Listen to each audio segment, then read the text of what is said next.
Hello, my grade 9 students. I hope that you are all fine. Today we want to continue the lesson we started in the last video, which is mitosis. So that are you ready? Let's start. Let's start with a quick revision about what we took in the last video. First of all, we said that mitosis is a cellular division in which the cell will divide into two cells, which will also divide into four and so on. This cellular division, as we said, it's responsible for the growth and the renewal of dead cells. We said that mitosis consists of four phases, which are prophase, metaphase, anaphase, and telophase. We said that we want to revise them by the word mat. So that let's revise the events that took place in each phase, as we said in the video. First of all, during a prophase, we said that first of all the chromatin will condense into chromosomes made up of two chromatids joined by centromere. The nuclear membrane and the nucleolus will disappear. The centrosome will duplicate into asters, and now spindle fibers will form. Then during metaphase, the chromosomes will line up at the equator of the cell, forming what we call equatorial plate. Then during anaphase, the sister chromatids will separate, will divide, and move toward the opposite poles of the cell. This is what we call polar ascension. And finally, during telophase, which we said that it's the inverse of prophase, during telophase, the chromosomes will uncoil and lose their identity to go back to the state of chromatin. The spindle fibers will break down and disappear. The asters will become centrosomes again. The nuclear membrane and the nucleolus will form again, and the cytoplasm of the cell cleaved in half, and the cell membrane grows to enclose both daughter cells that now will make also a new division. Okay, so that these the ideas that we took in the last video. Now at the end of each mitotic division we have two daughter cells. Each daughter cell now will enter a new mitotic division. But let's have a look at the chromosomes in each cell. Here we have the chromosome made up of one chromatid only. If this cell with this state of a chromosome wants to enter a new mitotic division, during anaphase, if the chromosomes want to move toward the opposite poles of the cell, for example, if it's like that, this during anaphase, this chromosome will move toward a part and this chromosome will move toward a part, so that each cell will have only the half number of chromosomes, which is abnormal for the somatic cells, of course, so that this is abnormal. So that, or if the centromere will divide and each arm of the chromatid will move toward the opposite pole of the cell, so that the genetic information or the genetic material is less now in each cell, which is also abnormal. So that what the cell should do in order to enter a new mitotic division, the cell should prepare itself before it enters any mitotic division, and as we said in the last video, that this period is called interphase. But let's see, how does the cell prepare itself during interphase? Let's have a look at these two documents. Let's start by this document. Here is the cell at the beginning of interphase, and here is the cell at the end of interphase. Let's compare the chromosomes at the beginning of interphase to that at the end of interphase. If we compare them at the beginning of interphase, the chromosomes are made up of one chromatid, while at the end of interphase, the chromosomes are made up of two chromatids. Okay, so that what happens during interphase? During interphase, the chromosomes are doubled, so that now they can enter a new mitotic division and the two chromatids can separate during anaphase. phase. Okay, here the idea is much clear because the chromosomes during interphase are uncondensed yet, so that also we see here that the one chromatid, the chromosome made up of one chromatid during interphase is doubled, so that it becomes made up of two chromatids. So that what can I conclude about interphase? During interphase we have duplication of chromosomes. What's the meaning of duplication of chromosomes? In which the chromosome made up of one chromatid will duplicate, will double to become a chromosome made up of two chromatids. This process is called duplication. Okay, so the duplication from the word doubled, yani it becomes two. So that this is what happened during interphase. So that let's make a summary.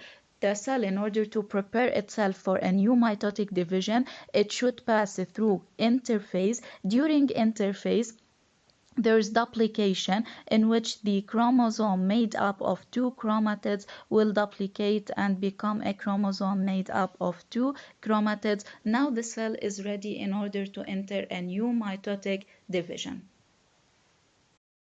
Now the cell prepares itself, it enters mitosis, and at the end of mitosis we will have the two daughter cells. Let's compare these two daughter cells with respect to the mother cell.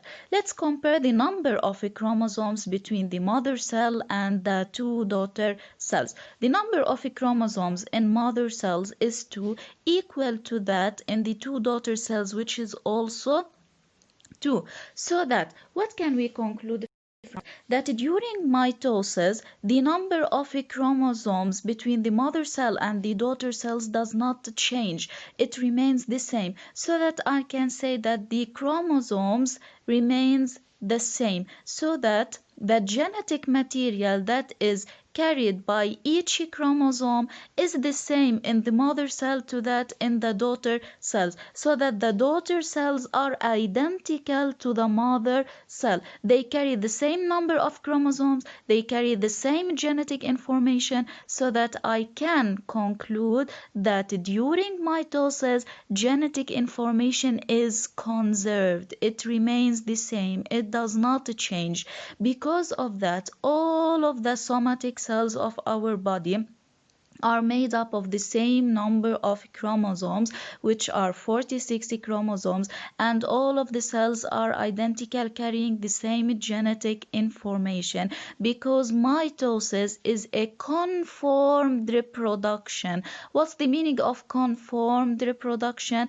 It will give identical cells with the same number of chromosomes, with the same genetic information. So that remember, and you should study this, during mitosis genetic information is conserved. Once I compare, for example, if we want to solve an exercise, once we compare the number of chromosomes or the genetic material carried by the mother cell to that of the daughter cells, and we want to draw out a conclusion, the conclusion will be that during mitosis the genetic information is conserved.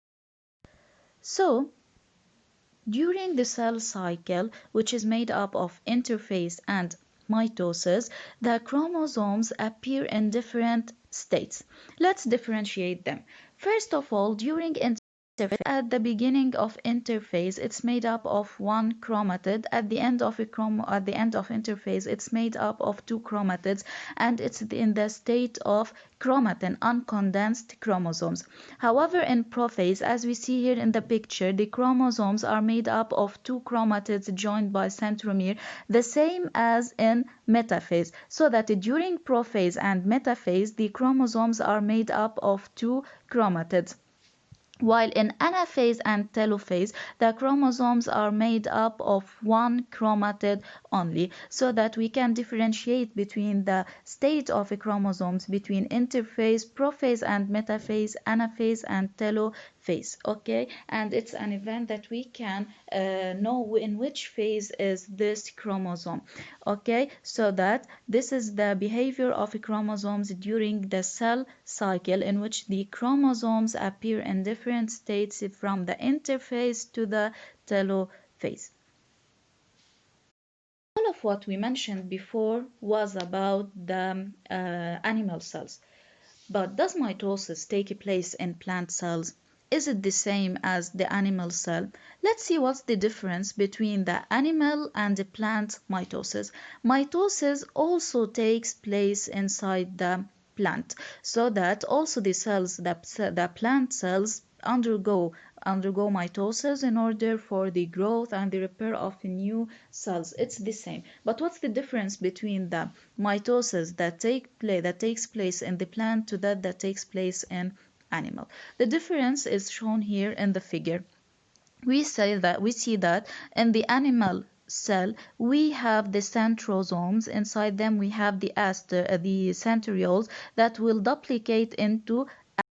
However, in the plant cell, we don't have asters, we don't have centrosomes, we don't have the centrioles. Okay, so that the difference between them is that the animal cell has the centrosome inside them, the centrioles, and that will duplicate into asters. However, in the plant cell we don't have centrosomes, we don't have centrioles that will duplicate into asters. So if you have two pictures and the question is does this cell refer to a plant or animal cell, you can look at the cell. If you see centrosomes or aster, it's an animal cell. If you don't see centrosome or aster, it's a plant cell.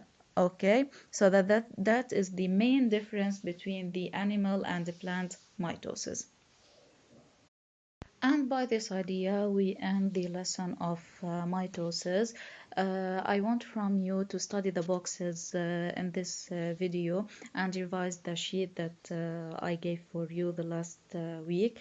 Then I want from you to open your workbooks and solve test your knowledge page 159. Choose the correct answer, true or false, and answer briefly the following questions. These questions are easy and only to test your knowledge after you watch the two videos. Then in the second video I will solve with you some exercises in order to see how are the exercises on mitosis solved, and that it is.